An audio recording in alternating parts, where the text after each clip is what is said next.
Hi everyone, we are the West Coast group. My name is Monique, and we'll be going over our statements for communication competence, and this is the rest of my team.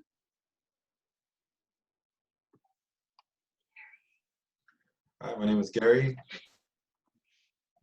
Hi, I'm Josh. I'm Bob. I'm Tab. All right, guys, thank you. So we'll be going over our statements. Once again, for communication competence, we have 3 subjects. We have conflict, interpersonal, and intercultural. We'll each be going over our statements and then discussing which ones we feel are the best supporting statements to add to our wiki. So we'll start with conflict, and then Gary will take it from here. So for conflict, I chose 2 different items. One is empathize, so to try to understand the nature of the conflict from the other person's point of view, which is a pretty important role when dealing with conflict in group discussions and communication. I found that in the Interpersonal Communication book, 15th edition. The other one that I was looking at was equality, an attitude and a pattern of behavior in which each person is treated as an interpersonally equal within the group. So those are the 2 that I wanted to highlight when dealing with conflict in a group discussion. Perfect. And I was a part of that category as well with conflict. I chose a couple sections directly from the Interpersonal Communication book from Joseph DeVito as well in chapter 11. I have common myths about interpersonal conflict. Conflict is best avoided. That's a myth. If 2 people experience conflict, it means their relationship is in trouble. Conflict damages an interpersonal relationship. Conflict can be destructive because it reveals negative selves, or our negative selves, or our pettiness. And in any conflict, there has to be a winner and a loser. All of those are myths that people have, or presuppositions people have about conflict. I have another passage that says, conflict is part of every interpersonal relationship. The very fact that people are different, have had different histories, and have different goals invariably produces differences. If the individuals are interdependent, these differences may well lead to conflicts, and if so, these conflicts can focus on a wide variety of issues that can be extremely personal. Consequently, they are more apt to let things slide, people in relationships, and not become emotionally upset or hostile than those who with little tolerance for disagreement. I also have another passage that talks about the advantages of having conflict. The conflict is actually a good thing in relationships. Among the advantages of conflict is that it forces you to examine a problem and work towards a potential solution. If you use productive conflict strategies, your relationship is likely to become stronger, healthier, and more satisfying than it was before. Even angry discussions in which you voice your unwillingness to accept certain behaviors can be beneficial. All right, thank you, Joshua. And then now we'll go on Sounds to interpersonal conflict, and we'll go with Bob. Sounds good. So some of the few points that I wrote down are from the how to have a good virtual meeting. I extracted some good points that have to do with interpersonal communication. So I'll start with that one. One thing that I noted, that when getting to know somebody, it's really important to connect with one another. It's nice to find some commonalities, just so you have something to build the relationship off of. I know a lot of the relationships that I have in my life are because of things that we have in common, like whether it be friends that I play video games with, whether it's people that I go to the gym with. There's always something that we like doing together. So I think it's really important to connect that way. Another thing is encouraging collaborative problem solving. This can be with one another, or this can be within a group setting as well. Say if you and a couple, or you and your significant other having an argument, you can both work together to resolve that. And the same thing in a group. Like if there was a disagreement among the group, we would try to work together to solve it. And then giving time to one another while trying to get to know each other is also really important, because when you meet somebody, you don't want to feel rushed into anything, because it's going to feel overwhelming. So I think giving each other time and space is also very important. And then I also extracted some points from the Introduction to Communication book that's related to the course.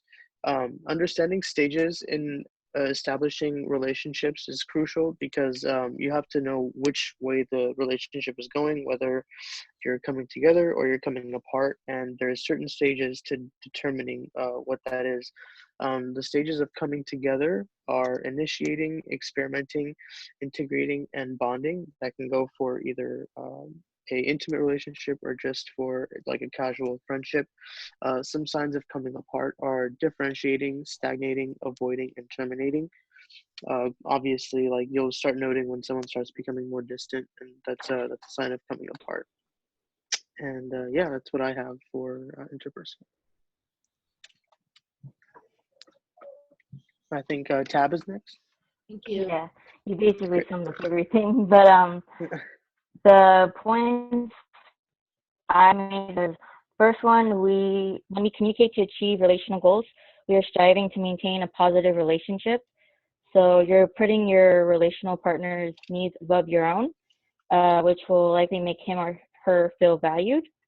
The next point is we intentionally create messages to achieve certain goals that help us function in society and our relationships. So as our goals are met and our relationships build, they become little worlds we inhabit within our relational partners to complete with their own relational cultures. The last point is we also pursue self-presentation goals by adapting our communication in order to be perceived in particular ways. So like just as many companies, celebrities, and politicians create a public image, we desire to present different faces in different contexts. I got that from the Communication in the Real World, Chapter 6.1, the Principles of Interpersonal Communication. So hopefully I didn't miss anything, but that's me and Bob he did a lot of it, yeah. Good job, guys. So, Good Yeah, no, job. you covered a lot Thank you. for sure. All right, and then next we have intercultural, my apologies. So for intercultural, I picked a couple different points. The first one I picked was cultural empathy. This is the process of learning about cultural experience of another and conveying the understanding responsibly. The goal of this is establishing commonality to avoid focusing on the differences and working toward a common goal. The second one is also cultural equity. So when establishing this, we're not prioritizing one culture over another. Cultural priorities should be avoided, and instead, both intercultural communicators need to work towards this following statement, which is, we are all in this together. I know a lot of us have seen this in a lot of group settings, so I feel that those are the biggest parts of intercultural communication. I got these two statements from our class textbook, Turner Lynn and Richard West, and Introduction to Communication.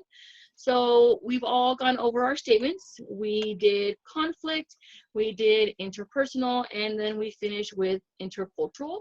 So now we're gonna go ahead and kind of decide which other statements we felt are the best supporters for communication competence. We previously spoke about maybe picking one from each group. So let's kind of switch it up. So Gary and Joshua, you all did conflict. So from conflict, between the two of you, which ones do you felt were the best?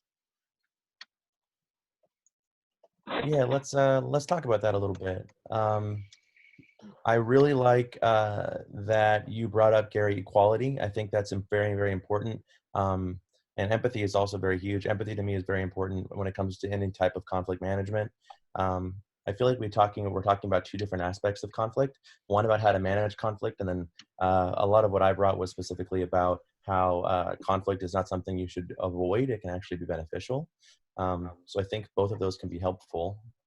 What do you think? Well, listening to Monique's points, they were similar to mine. So they're just focused on cultural, but it still had equality and empathy. Mm-hmm. So I guess we should go with yours and follow it up first. I like that. That's fair. I do like that you point out equality being kind of important. I think equality can be a big deal, especially in terms of, or it's correlated to making assumptions about people. I was recently talking to somebody about this, that a lot of times we think of assumptions or, making presuppositions about other people as a bad thing or a negative thing. Yep. But really, that's how we navigate the world, right? We make assumptions is. about things, and that helps us be able to navigate common surroundings and move through life efficiently. But when it comes to equality, we don't really want to, I like the term equal opportunity more than, just having everybody on the same footing. That way we can still work with each other and rely on the histories that we have with each other. If somebody hurts you more than once or twice, you don't want to keep trusting them and going back to them, but there should still always be that equal footing to be able to launch. So I'm glad that they're talking a little bit about equality down in intercultural as well. Yeah. No, If I can intervene really quick, I Please think we do, can yes. actually bring both of your guys' points together in a way. You guys both mentioned about I know that Josh mentioned about how avoiding conflict is like it's Bad. not gonna happen. Like you shouldn't do it. Sorry, I forgot how to talk right there. But essentially, conflict is a part of every interpersonal relationship, like you mentioned, and then also Gary mentioned somewhere down the line about avoiding that it's inevitable to. You can actually bring both of those together by understanding that both equality in the relationship and understanding that there is going to be problems is all inevitable. So I think that's Sure. one way you can, if that makes sense. I don't know if I worded that properly. Yeah, I like that. Yeah. So maybe what if we go with that last bullet point then on mine, that there's different, among the advantages of the conflict is it forces you to examine a problem and work towards a potential solution, and it can be productive. Conflict prevents hostilities and resentments from festering, although there may be exceptions when you confront conflict to save face or to gratify some ego need. Confronting a conflict often indicates concern, commitment, and a desire to protect and preserve the relationship. Okay. And then yeah, for I agree with that. interpersonal, That Bob, sounds good. Yeah. Like that one? That's good. I liked your statement on Yeah. giving time and space to those relationships to build. I thought that was a very big thing Mhm. for interpersonal relationships. And then, of course, knowing the stage that you're in. Yeah. I really like those statements from you. Definitely. I really like those. Sweet. Thank you. I appreciate it. Now, are we focusing more on communication within groups, like what we're doing, or are we going to kind of go back and forth from personal? I'm kind of mixing it up a little bit Yeah. because So I feel like interpersonal communication is in every relationship. It just depends on how strong it is, Sure. So I think we can we can use our group as an example. We've literally never met each other, but we all work at the same area. You know what I mean? We have, Yeah. we have Yeah. commonality. We're acquaintances in a way, but we're also working together.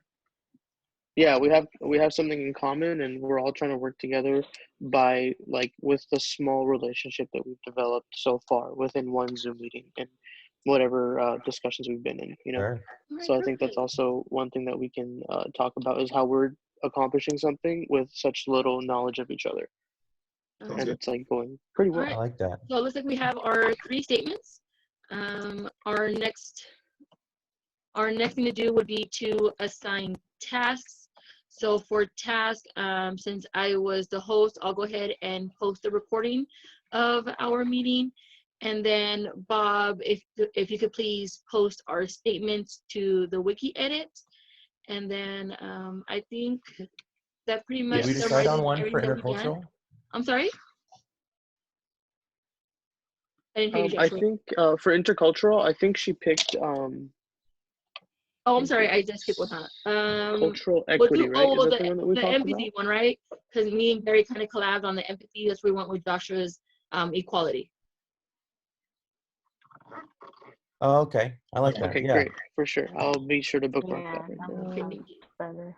Cultural. All right, any last statements or comments before we end our meeting here or our recording for the discussion Good board? job, guys. Proud of you. Yeah, same. It was Thanks, really yeah. fun doing I this. couldn't question anything. Yeah. It's okay, we had you It good. was really fun doing this with whatever we had to work with. It was pretty cool. I It's think it went funny pretty 'cause well. we all work with each other, but we've never seen each other. Yeah, we should all some